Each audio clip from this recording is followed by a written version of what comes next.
Hello everyone, welcome to the Street Crime UK YouTube channel. Thank you for joining us.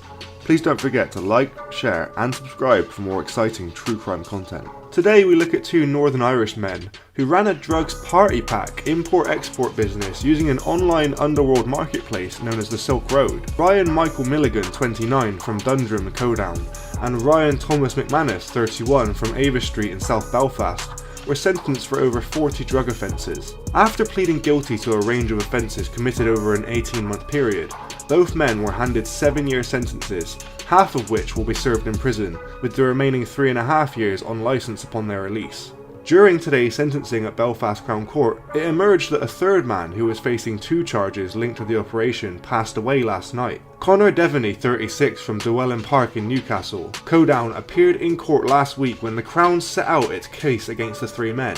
However, Judge David McFarlane was informed today that Devaney had died. The pair were snared in an international operation involving the Serious Organised Crime Agency, working with the FBI and the PSNI. When investigators arrested the men in August 2013, they seized almost 40 orders containing 15 different Class A and Class B drugs, awaiting dispatch to customers in the US, Russia, Sweden, Ireland, Greece, Israel, as well as in the UK. The 2 men used the Silk Road marketplace to move illegal drugs including cocaine, MDMA, herbal cannabis and methadone into and out of the UK. Their associate Conor Devaney was employed as a courier. During sentencing in Belfast Crown Court, Judge McFarlane said that this was a very detailed investigation on a major drug operation which had the potential to inflict major damage on the wider community. They used aliases, Sonic Drone and Blackwater 86, and would order the drugs through digital communication such as emails, website forums and instant messaging services, using suppliers in the Netherlands, China and North America. They paid with virtual currency such as Bitcoin or money transfer services.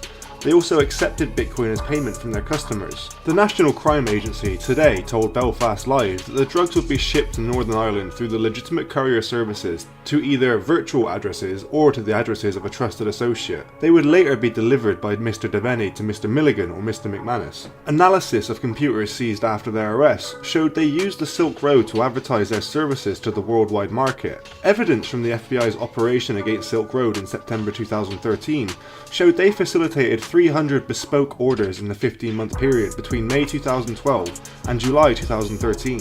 When officers searched their properties, they seized phones, computers, iPads, passports and banking details, printers, packaging and large quantities of controlled drugs, including cannabis, ecstasy, 4-MEC, amphetamine and LSD substitute tablets with the faces of SpongeBob SquarePants printed on them. Mr. Milligan pleaded guilty to 32 charges, including 6 counts of possession of a Class A controlled drug with intent to supply, 7 counts of possession of Class B controlled drug with intent to supply, and money laundering. Mr. McManus pleaded guilty to 36 charges, including 6 counts of possession of a Class A controlled drug with intent to supply, 7 counts of possession with a Class B drug with intent to supply, and money laundering. Conor Devaney had pleaded guilty to 2 charges, including 1 count of possession of a Class B controlled drug.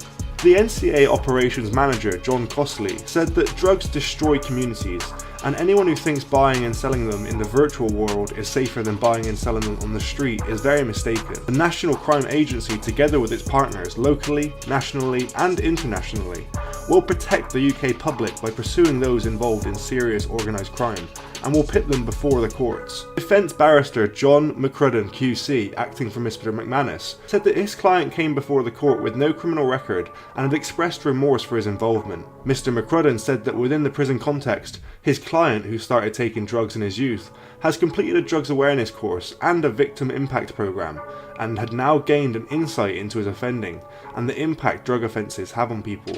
The lawyer commented on the lack of guns, cohesion and gangs which usually is associated with dealing drugs. And he also spoke of the Achilles heel of the operation, which was leaving traces using websites such as the Silk Road, which brought them to attention of the authorities. Mr. Eugene Grant QC, the barrister acting on behalf of Ryan Milligan, branded the case as relatively novel, involving modern and sophisticated operations, saying that his client was a bright young man with great IT skills. He spoke of his client's addictive personality, which included problems with alcohol in his teens and a drugs problem in his early 20s, telling the court his client was from a respectable family. Mr. Grant said that it all came crashing down for the father of one in August 2013. He also revealed that Mr. Milligan's mother believed that prior to his arrest her son was going to die. Passing sentence, Judge McFarlane said that he accepted both men became involved in criminality due to their own drugs misuse. However, he branded their offending as a commercial drug operation with the potential to inflict serious damage to individuals and their communities, both here and further afield. The judge ordered that all drugs seized be destroyed. What do you think about the crimes we talked about today, and the party pack style of selling drugs? Thanks for joining us today. If you enjoyed the video, don't forget to give it a like and a share, and leave any thoughts or suggestions you have in the comments section. We love to read through them all. And if you're new but enjoy UK true crime content, then subscribe to see when our newest video releases. And as always, stay safe.